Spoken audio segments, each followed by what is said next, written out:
Madulas ako siya maghawak nito. Oo.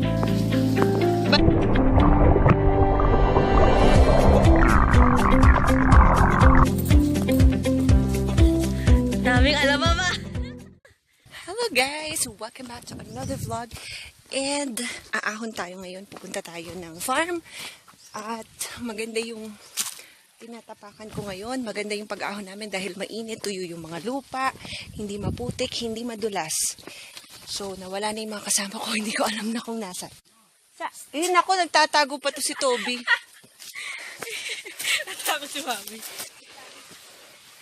Ito guys, yung aso namin na palagi namin kasama pag umaahon. Ayan, Chiki here! Chiki here! Ayun, ayun, ayaw niya. Ayaw, takot sa camera. Yan. So, palagi namin yan kasama guys. Here, Chiki, come! Chiki! Ayaw, ayaw. Vlog pa more para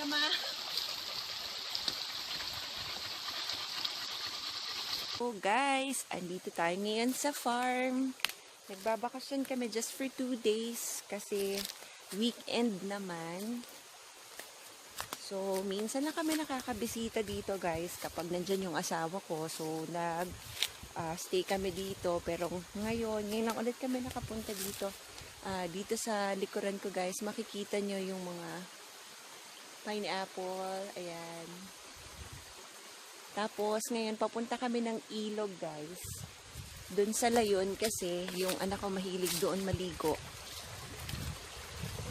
Oh. Nauna na sila.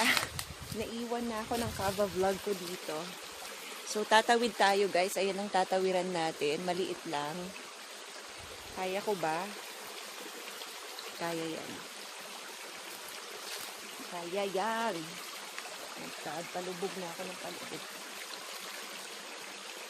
Kaya yan. Yes, kaya, yes.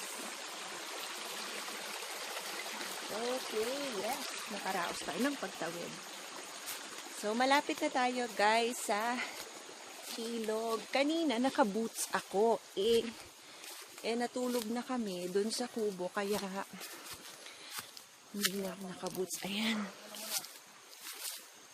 Ito na yung layon, guys. Ang tawag namin dito. Yes! Wow, Toby, patingin niya ako yan. So, yun yung bunso ko, guys. Naliligo na siya. Nauna na siyang lumangoy. Ito naman yung panganay ko.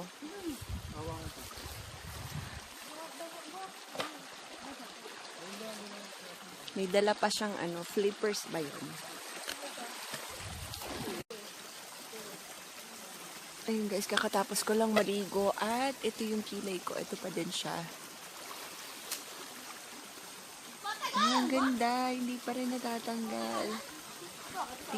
This is my second day guys na meron akong ganitong semi-permanent na eyebrow tattoo. So, nag-swimming tayo dito sa ilog at nandito pa din siya. Ayan guys, andito na tayo sa palaisdaan at magpapakain tayo ng isda.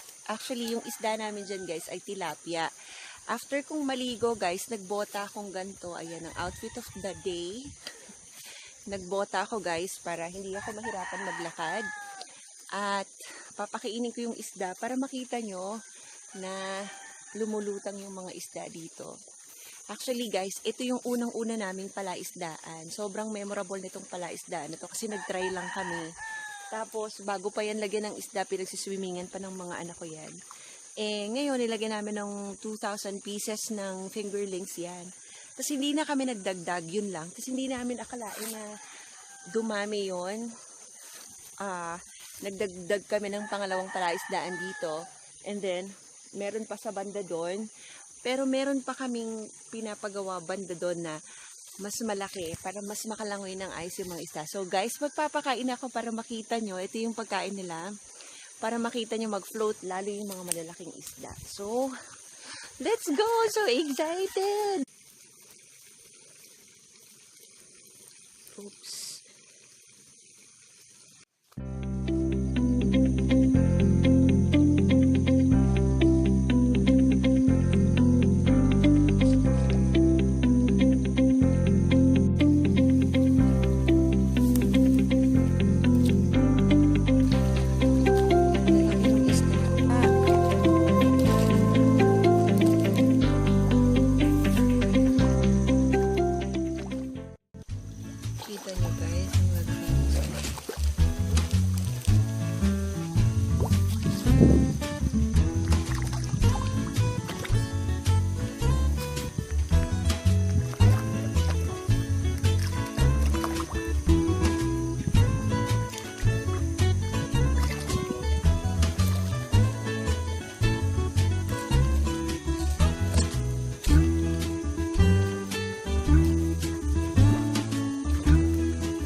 sobrang lamig dito guys. 6:30 AM na ng umaga.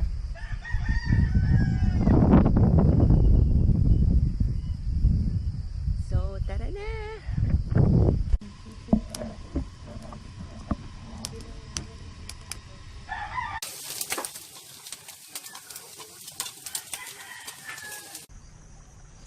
Guys, nandito tayo sa pang-apat naming pond. Yung tatlo kahapon na ipakita ko na sa inyo. This is our second day here.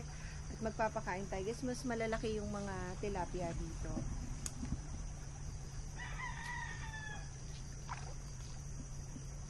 Yan, tingnan nyo. Mamaya, lulutang yan sila kasi kakain yan sila. Nakita nyo.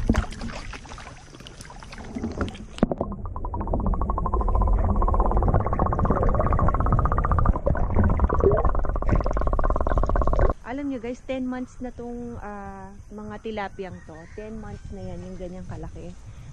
Malaki yan, hindi lang masyadong halata. Kapag inangat sila sa tubig, mas mapapansin nyo yung size. Yung pinakita ko sa inyo kahapon, para mas maganda yung languyan ng isda. Yan, dito tayo. Yan, siguro mga 200 square meters to. Itong fish pond na to. Pero hindi pa siya tapos guys.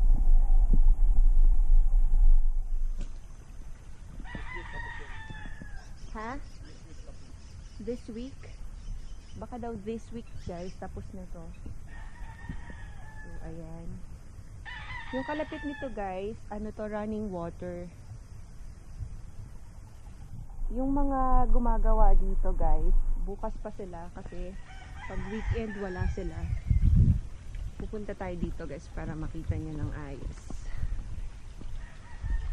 Ayan. So yung nung hinukay to, hindi natatanggalin talaga yan, yung mga batong yan. Ang galing nung mga gumagawa nitong palaisdaan na to kasi ganito siya.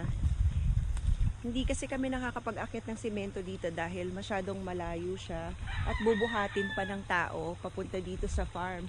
So, ganito yung formation ng bato. Inaayos nila ng ganyan. Nire-reprap nila. Tapos, nakalaki yan guys para maging matibay.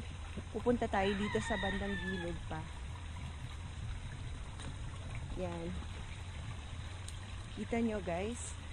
Ayan yung pinakang wall nung palaisdaan hanggang dito. Yan. Ang galing no? Kasi sobrang galing nung pagkakasalansan ng mga bato. Yan. Tapos ayun na yan. Tapos guys, ito na yung pinakang palaisdaan. So, nung hinukay to, hindi yan kayang iisod itong malalaking batong to. So, iniwan na yan dito kasi gagawin natin yung paitlugan ng mga tilapia. So, dyan sila magpapaitlog para magparami sila. Ayan, kagaya nito.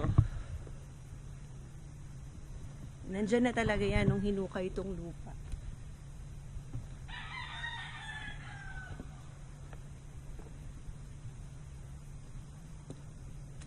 Magfi-fishing naman tayo ngayon, pero kukuha muna tayo ng bulate.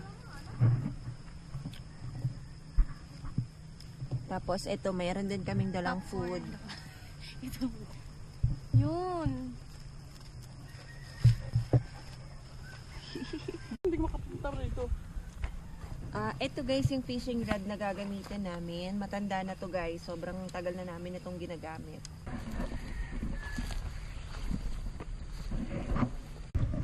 Guys, nakahuli na si Toby! Nakahuli na si Toby, guys. Yes, ang galing ni Toby. Taas mo, taas mo. Dito. Sige, galing ni Toby. Tingnan na, guys. Nakahuli na kami, guys. Sobrang laki. Yes! Oh my God. Malalaglag tayo dito. Malagay dito. May ano pagkain. Sabi ko ang tubig. Pakita natin.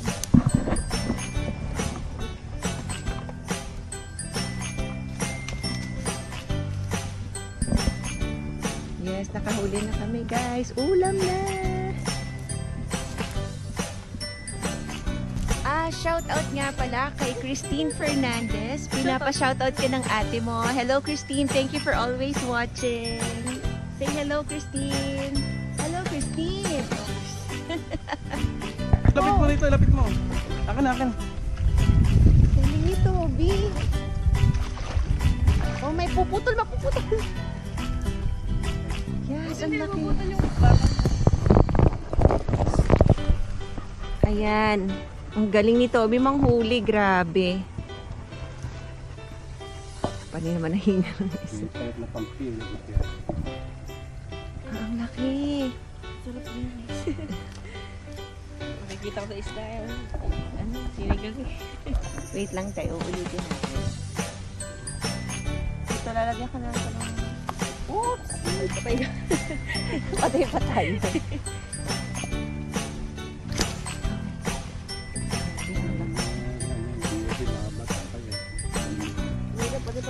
Dapat talaga may langus. Kawawa. Yes! Galing ito. Wait lang, wait lang. Sa mga naghahanap nga pala kay Lolo, sa mga kapatid niya, kana Tita Deg at Tita Shoni. Ayan, ito po ang tatay. Dito kayo sa araw. Tayo sa Bye-bye, araw. Lolo! Sa araw. Bye-bye. Tapos Bye-bye. magpipicture tayo, Dad. Picture. Dito nakaharap sa ano.